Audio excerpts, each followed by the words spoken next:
धर्म जपत असताना, धर्माचं पालन करत असताना लोकांचं हित सुद्धा जपलं पाहिजे. आणि हे दोन्ही म्हणजेच माझं विकासाचं हिंदुत्व आहे. विकासाचं हिंदुत्व काय आहे माझं? धर्मवीर छत्रपती संभाजी महाराजांचं एवढं मोठं स्मारक त्या ठिकाणी उभं केलं, त्याच्या मागे प्रेरणा एवढीच घ्यायची सगळ्यांनी की धर्म आणि माझ्या माता माऊलींची सुरक्षा हे डोळ्यासमोर ठेवून काम केलं पाहिजे. मला माहितीये अनेक लोक माझ्यावर नाही तशा प्रकारचे आरोप करतायत. मी कधीच त्यांच्याकडे आता मागच्या 10-15 वर्षामध्ये लक्षच दिलं नव्हतं. पण मागच्या 2-3 दिवसामध्ये माझ्या स्वप्नात गोपी शेठ आले.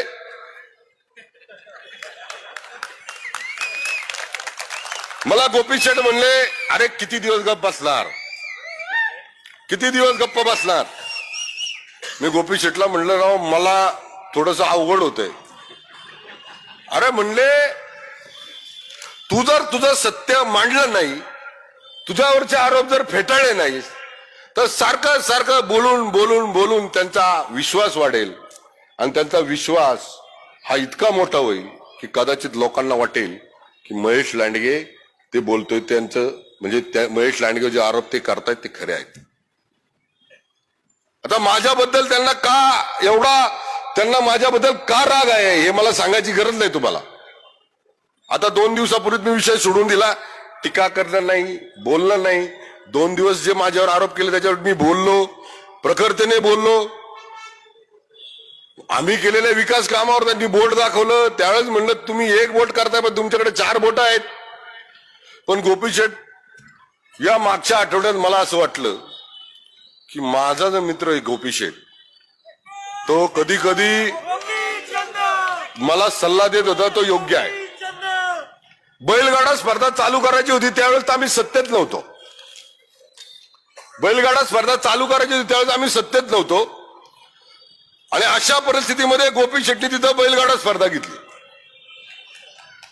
अशा परिस्थितीमध्ये म्हणजे ही डेअरिंग कुणाच्या, म्हणजे अशा कुणामध्ये नसत्या. अशी डेअरिंग कधीच कुणामध्ये मी पाहिलेली नाही.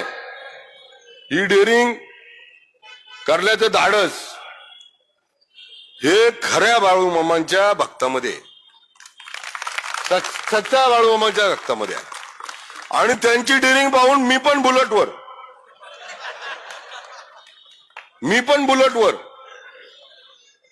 टू व्हीलरवर प्रवास करत होतो. रात्रीचा प्रवास करत होतो. आणि खिशात आहे ना, माझा दुसरा एक मित्र आहे, तो कराडचाच आहे, मोठा आहे, पैलवानच आहे. बैलगाड्याचा छंद, देशी गोल टिकला पाहिजे म्हणून आम्हाला आवड. त्यांनी खिशात एक पुडी ठेवली होती मिरचीची, लाल मिरचीची पावडर ठेवली होती. कारण त्याचं वजन होतं 125-150, 130-140च्या जवळपास होतं. म्हणलं पोलीस मागं लागले तर मी सापडणार आहे. म्हणलं दादा मला काही स्पीड नाही. गोपीचंद शेट्टी हे ओळखलं, पोलीस एक साईडला नेले. म्हणलं काय करणार आहे मिरची पावडर? म्हणलं काय करणार, हवेत फेकणार. तेवढ्या वेळात जेवढं पळता येईल तेवढं पळणार, असं माझ्या त्या मित्राचं म्हणणं आलं. गोपीचंद शेट्टीने ओळखलं, काही झालं तरी हा 150 किलोचा पैलवान एवढ्या गर्दीत पोलिसांना सापडणार. 2 ग्राउंड तयार केले. 1 ग्राउंड पोलिसांना कळूनच दिलं नाही. गोपीचंद शेट्टी 2 ग्राउंड तयार केले फेऱ्यासाठी. 2 मैदानं तयार केली, 1 पोलिसांना कळूनच दिलं नाही. गोपीचंद शेट्टी त्या जिकडं फेरा पळवायचा नाही तिकडे गेले, त्यांच्या मागे सगळे पोलीस गेले. आणि आम्ही सकाळी दुसऱ्या मैदानावर फेरा करून मोकळा झालो. हा गनिमी कावा सुद्धा गोपीचंद शेट्टीच केला. मी जवळजवळ सभागृहामध्ये त्यांना बोलताना पाहतो. बहुजन समाजाबरोबर बोलताना, बहुजन समाजाबद्दल बोलताना, या बहुजन समाजातला सगळ्यात लोकांना, सगळ्या घटकांना न्याय देण्यासंदर्भातली भूमिका त्यांची असते. सगळ्या घटकांना. मग ते बोलताना तुम्हाला माहिती, सभागृहात स्वतः तसंच तडफेने बोलतात. आणि मला आनंद या गोष्टीचा आहे, या परिसरामध्ये काम करताना गोपीचंद शेठ, तुमच्यावर प्रेम करणारे अनेक लोक इथं आहेत, तुम्हाला मानणारी फार लोक आहेत. आता इथला आमदारच मानतोय तुम्हाला म्हणल्यावर 6.5 लोक तुम्हाला मानतात. त्यामुळे माझा विश्वास आहे चुकीच्या गोष्टींकडं माझा मतदार आकर्षित होणार नाही. माझा मतदार कुणाकडे आकर्षित होईल जो काम करतो त्याच्या मागं. माझा मतदार कुणाकडे आकर्षित होईल, माझ्या माता माऊली कुणाकडे आकर्षित होतील जो आम्हाला सुरक्षित ठेवतो त्याच्या मागं.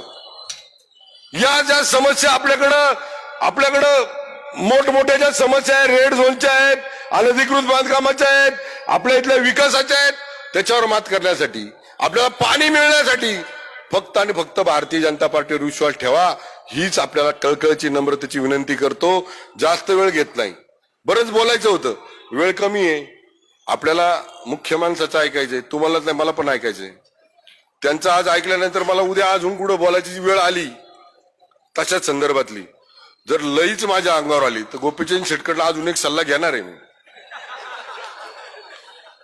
तर अशा संदर्भातली माझी भूमिका आहे. माझी कळकळीची विनंती आहे मतदारांनो, एकदा संधी चुकली तर ती परत नाही. आणि ही निवडणूक कोण येऊन रडतोय, कोण भावनिक करतोय, कोण पाया पडतोय, कोण काय अजून करतोय याच्यावर नाहीये. तुमच्या माझ्या कुटुंबाच्या भविष्याची निवडणूक आहे. तुमच्या माझ्या येणाऱ्या पिढीला हे पिंपरी चिंचवड शहर सुरक्षित वाटलं पाहिजे, हे पिंपरी चिंचवड शहर सगळ्या आपल्याला सुविधा देणार वाटलं पाहिजे, याच्याकरता निवडणूक आहे. एवढीच कळकळीची विनंती करतो. आणि कमी जास्त काय बोललो असेल तर समजून घ्या. लगेच बातम्या चालू करतात माझ्या नावाचे कोणतरी. आता ते मीम्स आलेत, मीम्स आलेत. ते तुम्ही पाहिले का ते मीम्स? माझे मीम्स मला पण कधी कधी वाटतं मी असं दिसतो. आता हे टेक्निक इतकं मोठं झालंय, टेक्नॉलॉजी इतकी मोठी झालीय, होतच नव्हतं करून दाखवतात. होताच नव्हतं करून दाखवतात. आता तर मग माझ्याकडं अशी एक मीम्स करणारी टीम मला पण शोधावी लागेल. एक मध्ये रावण दाखवायला लागेल. रावणाचा चेहरा मी अजून ठरवलेला नाही कुणाचा दाखवायचा. आणि त्याच्या बाजूला जी 10 तोंड आहेत ती तोंड सुद्धा त्या मीम्स मध्ये कुणाची दाखवायची हे मला अजून विचार करावा लागेल.